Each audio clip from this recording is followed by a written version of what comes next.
Hello दोस्तों, तो चलिए आज की कहानी स्टार्ट करते हैं। मेरी पत्नी 7 भाइयों की इकलौती बहन थी, लेकिन शादी के बाद वह अपने मायके जाने का नाम ही नहीं लेती थी। एक दिन मैं उसे अचानक मायके ले गया तो उसका चेहरा पीला पड़ गया, मगर उसने मुझसे कुछ नहीं कहा। मैं रात को घर आया तो सपना देखा जिसमें मेरी पत्नी रो रही थी। मेरा दिल घबरा गया और मैं तुरंत उसके मायके गया, लेकिन घर पर ताला लगा था। मैं वापस जाने लगा तो अंदर से चीखने की आवाज़ आने लगी। मैं दीवार बांधकर घर के अंदर गया। सामने का दृश्य देखकर मेरे तो होश ही उड़ गए। मेरे लिए यह हैरानी की बात थी कि मेरी पत्नी 7 भाइयों की इकलौती और लाडली बहन थी और 7 भाई अच्छे खासे खाते पीते परिवार से थे। इसके बावजूद उन्होंने अपनी बहन के लिए मुझे चुना। जब समीर ने मुझसे खुद कहा कि वह अपनी बहन दिव्या की शादी मुझसे करना चाहता है तो मुझे अपने कानों पर विश्वास ही नहीं हुआ। दिव्या उनकी इकलौती बहन थी जिसे उन्होंने बड़े लाड़ प्यार से पाला था, और अब वे अपनी लाडली बहन की शादी मुझसे क्यों करना चाहते थे? मुझे तो कोई ऐसी खूबी भी नहीं थी। मैं गेहुए रंगत वाला लगभग 35 वर्षीय युवक था और मुश्किल से अपने घर का खर्च चला पाता था। मोहल्ले में मेरी एक छोटी सी किराने की दुकान थी। मेरे बाल पतले थे, कोई करीबी रिश्तेदार भी नहीं था। मुझे भी कोई रिश्ता देने को तैयार नहीं होता था। कई लोगों से मैंने शादी की बात की, लेकिन वे कहते थे यह अकेला आदमी है, ना कोई इसके आगे है ना कोई पीछे। एक छोटे से कमरे के घर में रहता हूँ, छोटी सी किराने की दुकान है। यह तो हमारी बेटी की ज़रूरत भी ठीक से पूरी नहीं कर सकता, इच्छाएं क्या पूरी करेगा? मेरे सांवले रंग रूप को देखकर साधारण शक्ल सूरत की लड़की भी मुंह मोड़ लेती थी। और फिर समीर की बहन, उनके परिवार को पूरे मोहल्ले में अमीर और प्रतिष्ठित माना जाता था। आज तक मैंने कभी दिव्या को देखा नहीं था, क्योंकि वह हमेशा अपने चेहरे को चादर से अच्छी तरह ढककर आती जाती थी। और फिर समीर की बहन को देखने की हिम्मत मोहल्ले के किसी भी युवक में नहीं थी, क्योंकि उसके 7 भाई बहुत बहादुर और निडर थे। पूरे मोहल्ले में उनका रौब था, लोग उनसे डरते थे। सबको पता था कि वह समीर की बहन है, और मुझे तो कभी हिम्मत ही नहीं हुई कि नज़र उठाकर उसे देखने की कोशिश करूं। असल में राशन मेरी ही किराने की दुकान से जाता था और मैं ही उनके घर तक राशन पहुंचाता था, लेकिन घर के दरवाजे के अंदर आने की अनुमति मुझे कभी नहीं मिली, और यह सिलसिला कई सालों से चला आ रहा था। खैर, मुझे अंदाजा भी नहीं था कि वह अपनी बहन की शादी के लिए मुझसे कहेगा, और वह भी अपनी जुबान से। मैं हैरानी से समीर का चेहरा देख रहा था। मैंने कहा, साहब जी, आपने क्या कहा? वह बोला, मैं अपनी बहन दिव्या की शादी तुमसे करना चाहता हूँ। मैंने हिचकिचाते हुए कहा, मैं कहाँ और आपकी बहन कहाँ? मैं तो खुद को इस लायक नहीं समझता। वो बोला, इसमें हमारी और हमारी बहन की सहमति शामिल है। तुम बस शुक्रवार को दोपहर में गवाहों और पंडित के साथ आना। यह सुनकर मैं स्तब्ध था। मुझे अभी भी विश्वास नहीं हो रहा था कि जो मैं सुन रहा हूँ क्या वह सच है। क्या ऐसे भी रिश्ते होते हैं? क्या ऐसे भी शादियाँ होती है? सब कुछ इतनी जल्दी हुआ कि ऐसा लग रहा था जैसे उन्होंने रिश्ता तय नहीं किया हो, बल्कि मुझे कोई आदेश सुना दिया हो। खैर, मैं अपने घर लौट आया, लेकिन समझ नहीं पा रहा था कि क्या समीर का दिमाग ठीक है जो अपनी इकलौती और प्यारी बहन की शादी मुझसे कर रहा है, मुझ जैसे गरीब से, जिसे कोई बात मेरे लिए सोचने लायक और हैरान करने वाली थी। मैं आधी रात तक इसी उलझन में सोचता रहा। आखिर वह अपनी बहन की शादी मुझसे क्यों करना चाहता है? फिर मेरे मन में आया, शायद उसकी बहन बहुत सुंदर नहीं है या कोई रिश्ता नहीं आ रहा है। लेकिन फिर भी अगर लड़की सुंदर ना भी हो और उसके पास धन दौलत हो, 7 भाइयों का प्रभाव हो, तो ऐसी लड़की को तो अच्छे रिश्ते मिल ही जाते हैं। तो फिर मुझे ही क्यों चुना गया? मैं आपको यह तो बताना भूल ही गया कि मैं अपने मोहल्ले में सबसे आम शक्ल सूरत वाला नौजवान था। मुझे देखकर लड़कियां अपना चेहरा फेर लेती थी, माथे पर बल डल लेती थी, चेहरे पर नापसंदी साफ झलकने लगती थी। फिर मेरे जैसे दिखने वाले इंसान को समीर का अपनी बहन के लिए विवाह का प्रस्ताव देना और जोर देना, यह मेरे लिए समझ से बाहर की बात थी। यह रिश्ता मेरे लिए एक पहेली बन गया था। मेरी समझ काम नहीं कर रही थी। आखिर कैसे समीर अपनी इकलौती लाडली बहन का रिश्ता मुझसे कर सकता है, जबकि उसकी बहन के लिए तो अच्छे अच्छे रिश्ते आते होंगे। समीर और उसके भाइयों की जो प्रतिष्ठा थी, उसे देखते हुए हर कोई उनके घर रिश्ता करने को उत्सुक होता। फिर उन्होंने मुझे ही क्यों चुना? 2 दिन तक सोचने के बाद मैं इस नतीजे पर पहुंचा कि जरूर उसकी बहन दिखने में सुंदर नहीं होगी। वैसे भी अक्सर उसे चेहरा ढके हुए ही देखा था। हो सकता है उससे कोई अच्छा रिश्ता ना मिल रहा हो, इसलिए मुझसे यह बात कही गई। खैर, मुझे अपने घर को संभालने के लिए एक पत्नी की ज़रूरत थी, इसलिए मैंने मना नहीं किया और शुक्रवार को शादी के लिए कुछ गवाहों को साथ लेकर और जिसमें भी कहा कि समीर अपनी बहन की शादी मुझसे करना चाहता है, तो सब मुझे आंखें फाड़कर देख रहे थे। ठीक वैसे ही जैसे मैं खुद हैरान था। जब मैं उनके घर गया तो कोई विशेष तैयारी नहीं की गई थी, बस हमें बैठक में बिठा दिया गया। सादगी से शादी हुई और सातों भाई चुपचाप बैठे हुए थे। उनके कपड़ों से भी नहीं लग रहा था कि उन्होंने नए कपड़े पहने हों। यह बहुत ही अजीब सी शादी थी। सातों भाइयों की इकलौती बहन की शादी, और वह भी इतनी सादगी से। किसी को भी यह बात समझ ही नहीं आ रही थी। जितने सवाल मेरे मन में थे, उतने ही मोहल्ले वालों के मन में भी रहे होंगे, लेकिन जवाब किसी के पास नहीं था। शादी के बावजूद हमारे सामने खाना रखा गया, लेकिन केवल वेज पुलाव। ना तो रायता था, ना चटनी, ना कोई मिठाई। मैं बहुत परेशान हो गया था। ऐसी शादी ना तो मैंने कभी देखी थी और ना ही बारातियों का ऐसा बेरुखा स्वागत। और फिर यह तो 7 भाइयों की इकलौती बहन की शादी थी। बल्कि मैं तो सोचता था कि जब उसकी बहन का रिश्ता तय होगा और उसकी शादी होगी तो यह लोग खुशी के मारे पूरे मोहल्ले को बुलाएंगे। सोचा था इसी बहाने अच्छा खाने को भी मिल जाएगा, लेकिन यह नहीं पता था कि शादी मुझसे ही होगी, और यह भी नहीं पता था कि कुछ इस तरह होगा। दहेज के नाम पर उन्होंने एक पैसे की भी मांग नहीं की थी। उसकी बहन काली चादर में लिपटी हुई घूंघट निकालकर मेरे साथ विदा हो गई थी। मैं जितना हैरान था उतना कम था। खैर, हालांकि मेरा घर एक गली में स्थित छोटा सा मकान था, लेकिन फिर भी मैंने गाड़ी का इंतजाम किया था। मैं उसे गाड़ी में ही अपने घर तक लेकर गया। वो भी एक पड़ोसी की गाड़ी थी, जो मेरे कहने पर तैयार हो गया था। थोड़ा सा ही रास्ता था, लेकिन मैं अपनी तरफ से उस लड़की को पूरा सम्मान देना चाहता था। मैंने सोचा कि चलो, जो सवाल मेरे मन में उठ रहे हैं उनके जवाब अपनी पत्नी से पूछ लूँगा, आखिर इसकी वजह क्या थी। लेकिन मैं मन ही मन सोच चुका था कि उसकी बहन सुंदर तो बिल्कुल नहीं होगी, तभी उन्होंने अपनी बहन की शादी मुझसे कर दी। हो सकता है उम्र भी ज़्यादा हो गया हो या अच्छा रिश्ता ना मिल रहा हो। कई सवाल मेरे दिमाग में घूम रहे थे। खैर, जैसे ही मैं अपने घर पहुंचा, मैंने दिव्या का हाथ पकड़ लिया, जो काली चादर में लिपटी हुई थी। लेकिन मुझे महसूस हुआ कि वो काँप रही थी, काफ़ी डरी हुई थी। मैं उसे अपने कमरे तक ले गया। मेरे कमरे में बस माँ के समय का एक पुराना पलंग था, जिसे मैंने थोड़े पैसे कर पॉलिश करवा लिया था। मैंने कहा, आप यहाँ आराम से बैठ सकती है, चादर भी हटा सकती है। अगर भूख लगी हो तो मैं खाने का कुछ इंतजाम कर देता हूँ। मैंने पूछा उससे, क्योंकि मुझे नहीं पता था कि लड़की ने कुछ खाया भी है या भूखी ही चली आई है। उसने ना में सिर हिला दिया। मैं कमरे से बाहर चला गया। बड़ी अजीब स्थिति थी, जिसे मैं समझ नहीं पा रहा था। पता नहीं क्यों मेरे मन में एक के बाद एक सवाल उठ रहे थे। मुझे यही समझ नहीं आ रहा था कि समीर ने अपनी बहन की शादी मुझसे क्यों की, और दूसरा सवाल यह था कि शादी इस तरह चोरी छुपे क्यों की, जैसे कोई आयोजन ही ना किया गया हो। ऐसी शादी हो तो इंसान असमंजस में तो पड़ ही जाता है। सोचने लगता है कि आखिर इसकी वजह क्या थी।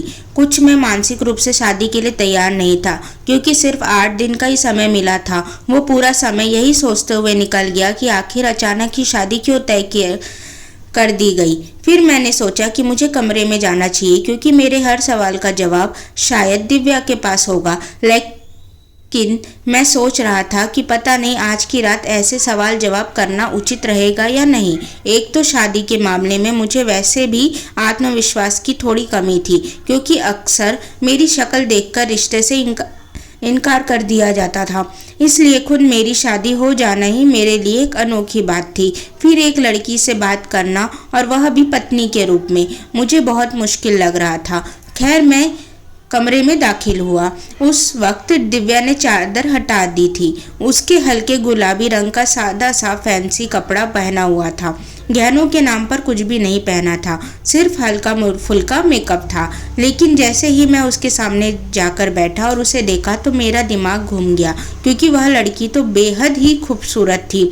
मुझे अपनी आंखों पर यकीन करना मुश्किल हो रहा था। मैं कभी सोच भी नहीं सकता था कि वो इतनी सुंदर हो सकती है। और दूसरी बात जिसने मुझे जोरदार झटका दिया कि वह तो मुश्किल से 19-20 साल की लड़की थी, इतनी कम उम्र की, और मैं 36 साल का। मुझे अपने आप उसके सामने बिल्कुल मूर्ख सा लग रहा था। अब तो मेरे मन में और भी ज़्यादा सवाल उठने लगे थे कि अपनी इतनी सुंदर बहन की शादी समीर ने मुझ जैसे व्यक्ति से क्यों कर दी, जिसके पास ना तो धन है, ना रूप है, ना कोई आकर्षक व्यक्तित्व। मैं तो उसके सामने बिल्कुल शून्य था। मैं और भी मानसिक उलझन में फंस गया था। जो मैं सोच रहा था कि उससे बहुत से सवाल करूंगा, मेरी तो बोलती ही बंद हो गई थी। क्या सवाल करता? उसका सौंदर्य मुझे निरुत्तर कर गया था। मैं तुरंत बिस्तर से खड़ा हो गया। शायद उसे मेरी इस प्रतिक्रिया की उम्मीद नहीं थी। उसने एक नज़र मेरी तरफ देखा, फिर सर में से अपनी नज़रें झुका ली। मैंने कहा, आप तो काफ़ी खूबसूरत है और उम्र भी कम है। मेरे सवाल पर उसने मेरी तरफ देखा और कहा, मैं समझी नहीं। मैंने कहा, मैं खुद को आपके योग्य नहीं समझता। मैंने झूठ नहीं कहा था, बिल्कुल सच्ची बात कही थी, क्योंकि मैं और भी ज़्यादा मानसिक उलझन में घिर गया था। उसने कहा, आप कैसी बातें कर रहे हैं? मैं हैरान था कि उस लड़की ने मुझे देखा, जबकि उसे मुझसे ज़्यादा हैरान होना चाहिए था। बल्कि मेरे हिसाब से तो उसे आंसू बहाने चाहिए थे, रोना चाहिए था। उसकी किस्मत में मेरे जैसे शक्ल वाला इंसान से जुड़ना लिखा था। वह तो एकदम साफ रंगत और सुंदरता की मालकिन थी, और मैं एकदम सांवले रंग और साधारण शक्ल वाला इंसान। लेकिन ना तो वह हैरान हुई, ना ही उसके चेहरे पर कोई घबराहट फैली, ना ही वह रोई, और मैं यह सोचकर परेशान था। वह कहने लगी, बैठ जाइए। मैं तो अपने चकराते हुए दिमाग को संभालते हुए सामने रखी कुर्सी पर बैठ गया। मुझे समझ नहीं आ रहा था कि समीर ने अपनी बहन के साथ इतना बड़ा अन्याय क्यों किया। मेरे जैसे इंसान के साथ तो कोई आम और साधारण सी लड़की भी अगर शादी के लिए मान जाती है तो मैं उसे भी अपनी किस्मत समझकर खुश हो जाता। लेकिन इतनी सुंदर और आकर्षक लड़की के साथ मेरी शादी, मुझे लग रहा था जैसे मैं खुद इस रिश्ते के साथ अन्याय कर रहा हूँ। मैंने कहा, मुझे सच में नहीं पता था कि आप इतनी सुंदर हैं। मुझे लगा था अगर समीर अपनी बहन की शादी मुझसे करना चाहता है तो यकीनन वह उतनी सुंदर नहीं होगी, या शायद ठीक ठाक शक्ल सूरत की होगी। लेकिन आप तो बहुत सुंदर हैं और उम्र में भी कम लगती है। मेरे चेहरे पर जो उलझन थी वह समझ गई। कहने लगी, मुझे शादी से कोई आपत्ति नहीं थी। मैं आपको पहले भी देख चुकी हूँ। यह बात मेरे लिए और भी हैरान करने वाली थी कि मेरी शक्ल देखने के बावजूद वह शादी के लिए तैयार हो गई। मेरी शक्ल देखकर तो लड़कियां आमतौर पर इनकार कर देती है, क्योंकि मैं सुंदर नहीं था। मेरे सामने के 4 दांत कुछ बाहर की ओर थे और जो बोलते और मुस्कुराते समय साफ नजर आते थे। मेरे चेहरे के नक्श भी कुछ खास नहीं थे, एकदम आम इंसान था। मुझ में कोई खास बात नहीं थी, फिर भी इतनी सुंदर लड़की मुझसे शादी क्यों कर सकती है? अजीब अजीब ख्याल मेरे दिमाग में आने लगे। मैं डर गया कि कहीं इस लड़की के साथ कोई हादसा तो नहीं हुआ, कहीं उसे कोई नुकसान तो नहीं पहुंचा, इसलिए उसके घर वालों ने मेरा चुनाव किया। शायद यही वजह हो सकती है, क्योंकि कोई भी अपनी इतनी सुंदर बहन यूं ही किसी साधारण व्यक्ति को नहीं सौंपता। लेकिन यह सवाल दिव्या से पूछते हुए मुझे झिझक महसूस हो रही थी। मैं कुर्सी पर ही बैठा रहा। मैंने कहा, मैं यह बात समझ नहीं पा रहा हूँ कि आपके भाइयों ने मेरी शादी आपसे क्यों की। वह कहने लगी, क्यों? क्या आपको इस पर आपत्ति थी? जवाब देने के बजाय वह मुझसे ही सवाल करने लगी। मैंने कहा, मैं इस काबिल कहाँ की आपत्ति करूं, पर मैं समझ नहीं पा रहा हूँ। वह कहने लगी, आपको आपत्ति थी तो आप इनकार कर देते। यह कहते हुए उसका लहजा काफ़ी सख्त हो गया था। फिर वह कहने लगी, क्या मैं आपको अच्छी नहीं लगी? क्या मैं आपको पसंद नहीं आई? यह सुनकर मैं और ज़्यादा हैरान रह गया। मुझे लगा यह लड़की पागल हो गई है। क्या मैं इसे दिखाई नहीं देता? क्या यह ठीक से देख भी नहीं सकती या इसकी नज़र कमज़ोर है? मेरी कुरूपता उसे दिखाई ही नहीं दे रही थी। मैं कुर्सी से उठकर उसके सामने जाकर बैठ गया। वह नज़रें झुकाकर बैठी रही, लेकिन मैं समझ नहीं पा रहा था कि उससे बात क्या करूं। मैंने कहा, तुम्हारे भाई बहुत प्रभावशाली और समझदार व्यक्ति है। मोहल्ले में उनका अच्छा खासा नाम है और तुम उनकी इकलौती बहन हो। मैंने जहाँ तक सुना है तुम बहुत लाडली हो। फिर तुम्हारी शादी इतनी सादगी से और वह भी मुझसे कैसे हो गई? वह कहने लगी, आप बार बार यह बात क्यों कह रहे हैं कि मेरी शादी आपसे क्यों हुई? भगवान के लिए अपने आप को मेरे सामने इतना तुच्छ मत दिखाइए। मेरे मन में आपके लिए बहुत सम्मान है। उसकी बातों ने मुझे और उलझन में डाल दिया, मुझे परेशान कर रही थी। मैं तो यह सोचकर बैठा था कि दिव्या से सच्चाई जान जाऊंगा, लेकिन मैं तो और अधिक उलझन में पड़ गया, क्योंकि उसकी बातें मुझे मेरे सवालों के जवाब देने के बजाय और उलझा रही थी। मैंने कहा, फिर भी कोई ना कोई वजह तो होगी ही ना? तुम्हारे साथ कोई दुर्घटना हुई थी? इतना कहकर मैं चुप हो गया। उसके माथे पर शिकन डाल दी और कहने लगी, क्या आप मेरे चरित्र पर संदेह कर रहे हैं? मैंने कहा, भगवान की कसम मैं संदेह नहीं कर रहा, लेकिन मैं समझ नहीं पा रहा। मेरे लिए यह सब कुछ बहुत अजीब है। उसने अपना दूध जैसा सफ़ेद हाथ मेरे हाथ पर रख दिया। मुझे ऐसा लगा जैसे मुझे एक तेज झटका लगा हो। मैंने अपना हाथ पीछे खींच लिया और नाराज होकर कमरे से बाहर चला गया। पूरी रात मैं कमरे में नहीं जा पाया। बाहर आंगन में रखी पुरानी सी चारपाई पर बिस्तर डालकर सो गया। पता नहीं क्यों यह सब मुझे बहुत अजीब लग रहा था, लेकिन सुबह जब मेरी आँख खुली तो रसोई घर के काम करने की आवाज़ आ रही थी। हमारा रसोई घर बहुत छोटा था और आंगन से जुड़ा हुआ था। मैंने आँख खोली तो देखा दिव्या नाश्ता बना रही थी। मैं उठकर फौरन बाहर गया।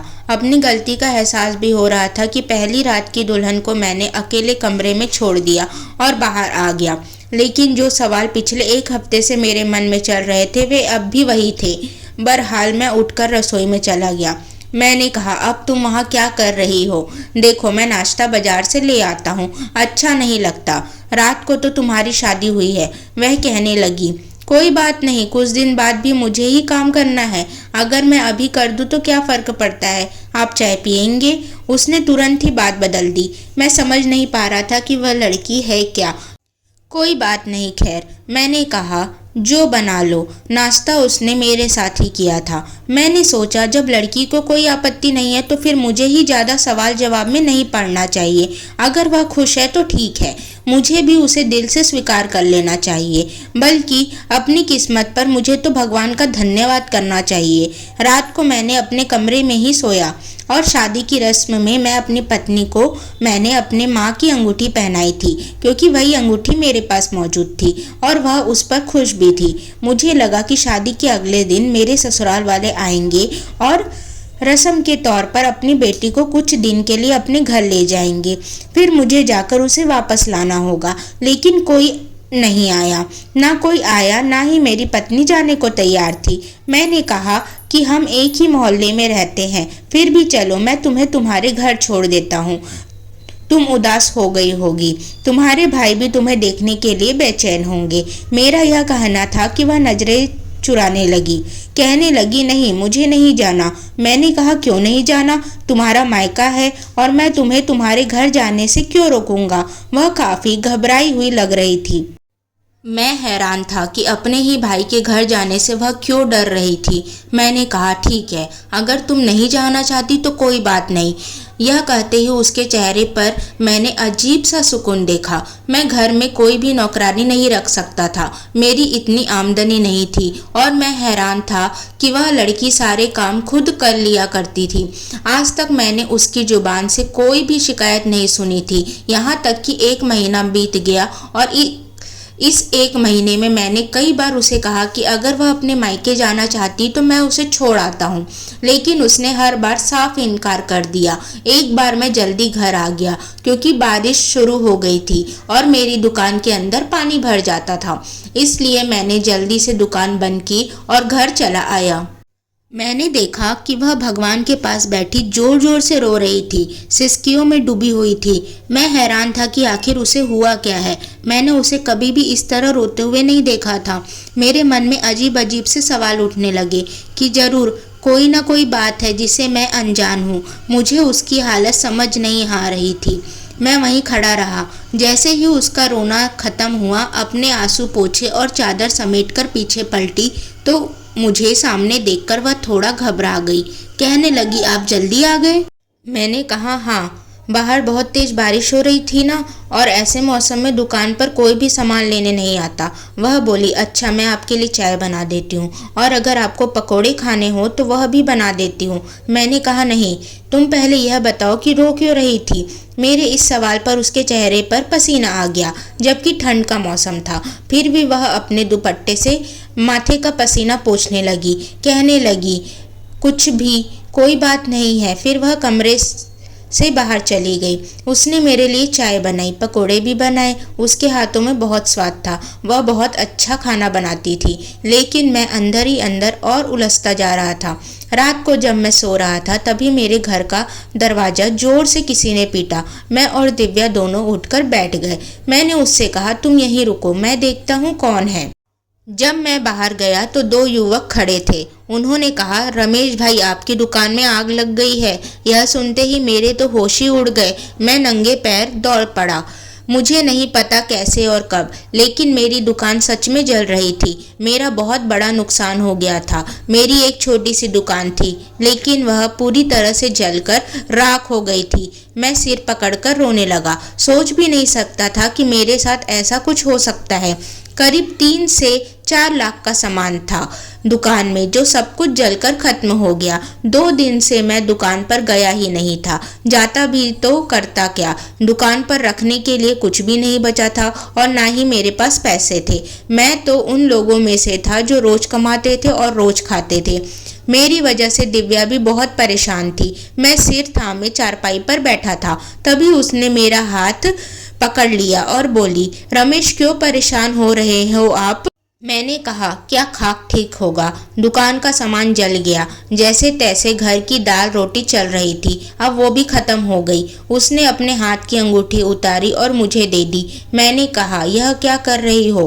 वो बोली, कोई बात नहीं, आप इसे बेचकर दुकान के लिए थोड़ा सामान खरीद लीजिए। मैंने कहा, मुझे शर्मिंदा मत करो, मैंने तुम्हें दिया ही क्या है। माँ की इस अंगूठी के अलावा तो मेरे पास कुछ भी नहीं था। अगर वह भी मैं बेचने को कहोगी तो मेरे लिए यह डूब मरने जैसी बात होगी। यह तुम रखो। मैंने अंगूठी उसे वापस पकड़ा दी। मैं सोच रहा था कि शहर जाकर जहाँ से मैं सामान लाता हूँ उनसे विनती करूँगा कि कुछ सामान उधार दे दे। मैं धीरे धीरे चुका दूंगा ताकि दुकान चल सके। लेकिन वह कहने लगी, आप वह अंगूठी बेच दे। आप परेशान होंगे तो मैं इस सोने चांदी का क्या करूँगी। पता नहीं कैसी लड़की थी। एक तो खूबसूरत, कम उम्र, और ऊपर से एक अच्छे घर से आई थी, और उस पर इतना धैर्य, वह भी आज के समय में। मेरे लिए यह बात एक उलझन बन गई थी। मैं उसके इरादों पर शक नहीं कर रहा था, खुदा ना करे। खैर, मैंने वह अंगूठी पहन ली, शहर गया और उसे बेच दिया। मुझे नहीं पता था कि माँ ने 1 तोले की अंगूठी इतनी संभाल कर रखी थी। मुझे इस अंगूठी के 2.5 लाख रुपए मिले। मैंने उससे सामान खरीदा और अपनी दुकान में रख दिया। लेकिन अब भी मुझे कुछ और पैसे की ज़रूरत थी। जैसे तैसे घर चल रहा था, लेकिन मुझ पर कुछ कर्जा भी था। मैंने बहुत मिन्नतें की कि मैं कर्ज चुका दूंगा, लेकिन वो लोग मानने को तैयार नहीं थे। वे मेरे घर के दरवाजे पर आकर गालियां देकर गए, बुरा भला कहकर चले गए। जब मैं अंदर आया तो दिव्या रो रही थी। वह बोली, काश मेरे पास कुछ और होता तो मैं आपकी खातिर वह भी बेच देती। मैंने कहा, तुम क्यों परेशान हो रही हो, मैं सब कुछ संभाल लूँगा। फिर मैंने सोचा कि रोज़ रोज़ उसे इस दुख में देखकर मुझे उसे उसके मायके छोड़ देना चाहिए, क्योंकि मेरी वजह से वह बहुत परेशान रहने लगी थी। हर समय रोती रहती थी। मैंने उससे बिना पूछे ही कहा, तैयार हो जाओ। वो कहने लगी, क्यों, कहाँ जाना है? मैंने कहा, किसी से मिलने जाना है। उसने तुरंत अपनी चादर ओढ़ ली। मैं चुपचाप उसे उसके घर के पास छोड़ने ले गया। दरवाजे के पास जाकर वह मुझे हैरानी से देखने लगी, लेकिन तब तक मैं दरवाज़ा खटखटा चुका था।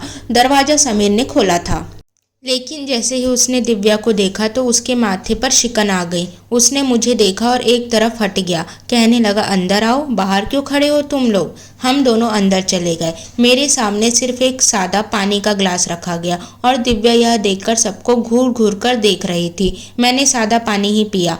मैंने कहा, असल में मैंने सोचा शादी को 2 महीने हो गए हैं, आप लोग उदास हो गए होंगे, इसलिए मैं दिव्या को यहाँ छोड़ने आया था। कल जाकर ले आऊँगा। किसी भी तरह की गर्मजोशी का कोई प्रदर्शन नहीं किया गया। बहरहाल मैं सिर्फ 15 मिनट रुका और किसी ने मुझे चाय तक नहीं पूछी, मिठाई तक नहीं दिखाई दिया। मैं वापस अपने घर आ गया, लेकिन जैसे ही रात को सोने के लिए लेटा, आंखों के सामने दिव्या का रोता हुआ चेहरा आ रहा था। पता नहीं क्यों, बहरहाल मैंने अपने आप को झटका दिया और मैं सो गया। लेकिन मैंने सपना देखा कि वो रो रही है और कह रही है, रमेश मुझे बचा लो, यह लोग मुझे मार डालेंगे। मैं अचानक उठ बैठा। मेरा दिल जोर जोर से धड़क रहा था। मैं तुरंत उठा, चप्पल पहनी, अपनी गर्म शॉल ओढ़ी और दिव्या के घर पहुंच गया।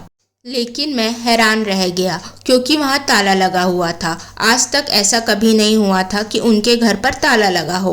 अगर एक दो भाई घर पर ना भी होते तो बाकी जरूर होते, उनकी पत्नियां और बच्चे। लेकिन आज सब गायब थे। मैंने सोचा पता नहीं कहाँ गए और दिव्या ने भी मुझे कुछ नहीं बताया। उसके पास फ़ोन था, वो कॉल करके बता तो सकती थी कि हम लोग कहीं जा रहे हैं। जैसे ही मैं पलटा, मुझे अंदर से किसी के रोने और सिसकने की दबी दबी आवाज़ें सुनाई दी।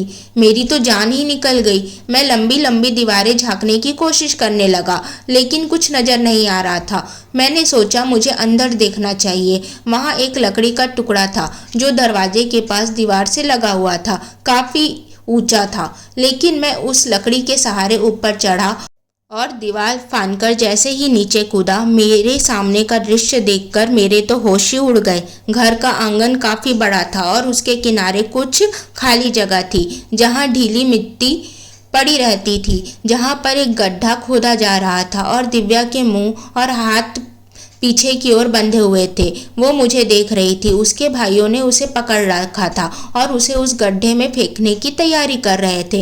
यह देखकर मेरे तो होश ही उड़ गए। फिर मैंने बिना कुछ सोचे समझे समीर और उसके भाइयों को मारना शुरू कर दिया। मैंने कहा, हटो पीछे, यह क्या कर रहे हो तुम लोग। वे कहने लगे, इसके साथ साथ तुम्हें भी मार डालेंगे, यहाँ से चले जाओ। मैंने कहा, तुम लोगों को शर्म नहीं आती। पता नहीं क्यों जब मैं अचानक वहाँ पहुँच गया तब मेरी पत्नी के साथ ऐसा अत्याचार और ज्यादती होते देख मेरा दिल बहुत बेचैन हो रहा था। मैंने कहा, मेरी पत्नी को छोड़ दो वरना मैं शोर मचा दूंगा। शायद मेरी यह धमकी से वे कुछ घबरा गए थे। उन्होंने जैसे ही दिव्या को छोड़ा, दिव्या भागते हुए मेरे पास आ गई। वह बहुत डरी हुई थी। मैंने पूछा, तुम लोग यह सब क्यों कर रहे हो। वे कहने लगे, यह अभागिन हमसे संपत्ति में हिस्सा मांग रही है। हम पहले भी इसे बता चुके हैं कि बेटियों का कोई हिस्सा नहीं होता। हमारे यहाँ बेटियों को कभी भी विरासत में कोई हिस्सा नहीं दिया जाता। लेकिन यह कह रही थी कि यह अदालत जाएगी और अपना हिस्सा जरूर लेगी। हिस्सा ना देने के लिए ही हमने इसकी शादी तुम जैसे व्यक्ति से की थी। हमें पता था कि अगर इसका पति पढ़ा लिखा होगा तो वह इसके साथ खड़ा होकर हमसे संपत्ति की मांग करेगा, अदालत जाएगा। लेकिन हम जानते थे कि तुम कमजोर हो, कम पढ़े लिखे हो, इसलिए तुम कभी हमारे सामने खड़े नहीं हो पाओगे, कभी भी हिस्सा नहीं मांगोगे। उनकी बात सुनकर मुझे बहुत दुख हुआ। मैंने दिव्या का हाथ पकड़ा और उनसे कहा, दरवाज़ा खोलो, मुझे बाहर जाना है। उनका एक भाई दीवार फांदकर बाहर गया और ताला खोला। मैं दिव्या को वापस घर ले आया। वह बहुत रो रही थी। मैंने उसके मुंह पर बंधी पट्टी खोल दी। घर आकर उसके हाथ भी खोल दिए। मैंने उससे पूछा, तुम क्यों मांग रही हो हिस्सा, क्या तुम बहुत परेशान हो। वह कहने लगी, हाँ मैं बहुत परेशान हूँ और सिर्फ अपना अधिकार मांग रही हूँ। मेरे भाई दुनिया के सामने दिखाते हैं कि वे मुझसे बहुत प्यार करते हैं, मेरा बहुत ख्याल रखते हैं, लेकिन असल में उन्हें सिर्फ संपत्ति से प्यार था। मैंने कहा, उन्होंने तुम्हारे साथ अच्छा नहीं किया, मुझ जैसे व्यक्ति से शादी कर दी। वह बोली, मैं पहले भी यही समझती थी, लेकिन जब मैं खुद को सौभाग्यशाली मानती हूँ क्योंकि आप बहुत अच्छे इंसान हैं, आपका दिल बहुत नेक है। लेकिन मैं अपने भाइयों को अपना हिस्सा हड़पने नहीं दूंगी। मैं अपने हक के लिए लड़ूंगी, उन पर मुकदमा करूंगी और अपना हिस्सा लेकर रहूंगी। मैंने कहा, लेकिन मुझे कुछ नहीं चाहिए, मैं मेहनत कर रहा हूँ, भगवान मुझे फल देगा और धैर्य रखने वालों की मदद हमेशा भगवान करता है। और वही हुआ, मेरी दुकान कुछ ही दिनों में बहुत अच्छी चलने लगी और मैंने कर्ज भी चुका दिया। अब हमारे घर में बहुत सुविधाएं आ गई थी और जीवन सुखमय हो गया था। उधर दिव्या के भाइयों को करोड़ों का नुकसान हो गया। उनका कपड़ा जो दूसरे देशों से आता था वह जल गया था क्योंकि जहाज में आग लग गई थी। सब पागल जैसे हो गए थे, चारों ओर रोना धोना मच गया था। उन्हें अपने बहन का हिस्सा खाने की सजा मिल रही थी।